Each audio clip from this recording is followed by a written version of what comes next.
Spring na guys sa Stuttgart, Germany. Samahan niyo ako sa isang relaxing na lakad at hike papunta sa Killesberg Turm.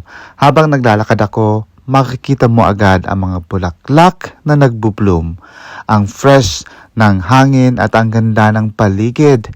Perfect for a chill walk.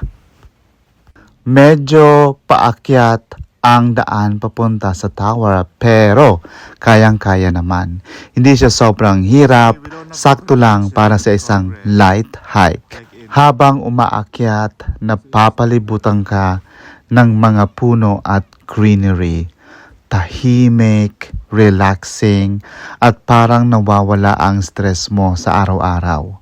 Finally, nandito na tayo sa Killesberg Turm, isang iconic tower dito sa Stuttgart na pwede mong akyatin, walang bayad. Habang umaakyat sa tower, medyo challenging ang steps, pero worth it talaga pagdating mo sa taas. Pagdating sa top, wow! Makikita mo ang buong Stuttgart, ang mga park at ang city skyline.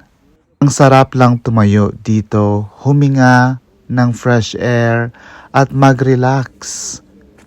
Perfect spot para mag-unwind at mag-enjoy ng nature.